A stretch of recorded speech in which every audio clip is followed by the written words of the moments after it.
Two tropical islands, buggy rides, scuba diving and bridge walking. This is Drone and Phone.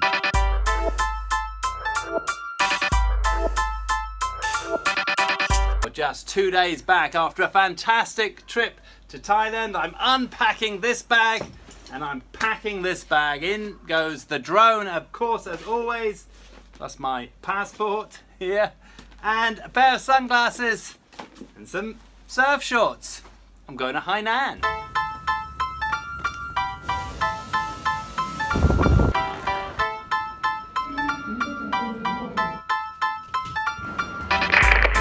Well, I made it to Hainan and it's the beginning of a new series, a beautiful morning to start the series. I'm going to be showing you 5 fantastic adventures right across the island over the next 5 weeks.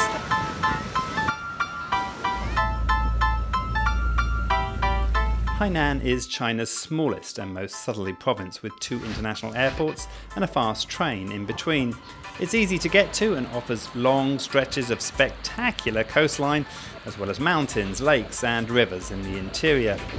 In this episode I'm going to be visiting 2 of the smaller islands, exploring shipwrecks under the sea and checking out the seafood and nightlife in Sanya. So I've just set off to Wujajao Island.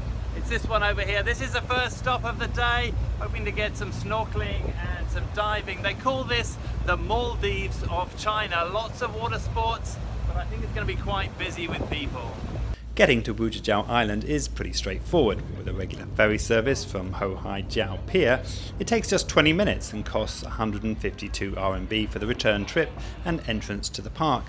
Once you reach the island, there are a couple of small public beaches, or you can opt, as I did, for a cart ride around the island. The carts operate like a bus service with 6 stops along the coast. You can hop off and take snaps along the rugged coastline, visit small shrines and explore the gardens. The price of the cart ticket varies between 80 and 150 RMB depending on how many stops you make. Oh, and you should note, you can't skip the carts and opt to walk the trail except for the last section.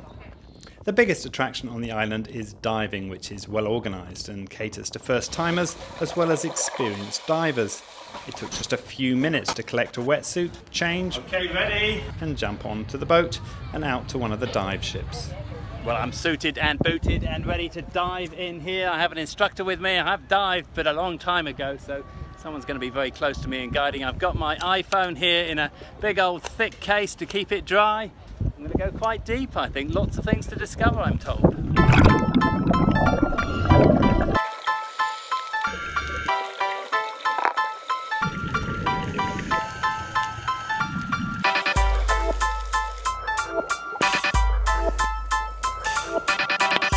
Wow, that was pretty fantastic.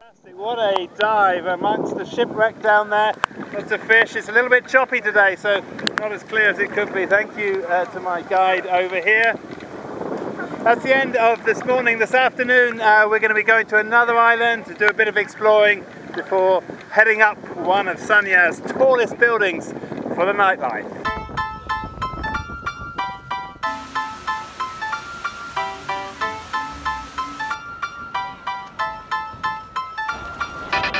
On the other side of Sanya, ferries run to the quieter and less developed West Island.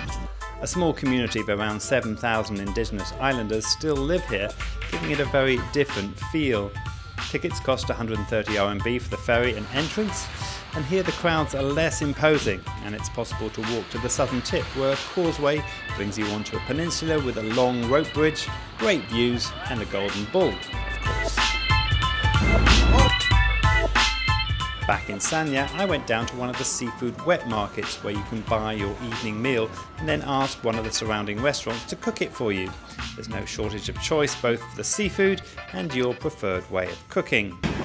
Well, that's almost it for the end of the day. Had a fantastic morning diving, exploring some reefs and some old shipwrecks, and then this afternoon the chance to go and visit a little island, West Island off the main town. Now Sanya is not just about island hopping and about going to the beach, it also has some great nightlife, and to help me explain some of that I've come to meet a friend of mine on the 33rd floor of this building up in Sanya. This is David Hawkswell. Say hi David. Hi. So David has been working here for a few years, both as a local DJ and as a teacher. Yep. So tell us about the nightlife then. What has Sanya got to offer once the sun goes down? Well, the nightlife is very different to Beijing and different to Shanghai and Hong Kong. Here is more relaxed. There's a lot of beach bars in Dadong Hai, and there's a lot of clubs, but the clubs they're not really very high clubs. They're more like to relax yourselves and be with friends. Okay, well, you know I'm a clubber myself, so I can't wait to really? get stuck in. But what about Haikou and other places around Sanya? Sorry, but other places around Hainan? Are there, just as many things to do at nightlife, or is the nightlife just in Sanya? As for partying, I would think Haikou has the better nightlife. Haikou has the bigger clubs. More people go to the clubs in Haikou. Also Wanning has a few clubs, and I think we're going to be going there tomorrow. Now I've invited David to come along with me for the rest of the trip as a colleague, and he's very generously said he's going to do that and help us. I'm not sure about that. Guide us through some of Hainan's great outdoor adventures. Now, if you like this show and you never want to miss an episode, please like our Facebook page on facebook.com/drone and phone. You can also find all of our previous episodes nicely catalogued on droneandphone.com. David, here's to the next 4 episodes. Cheers.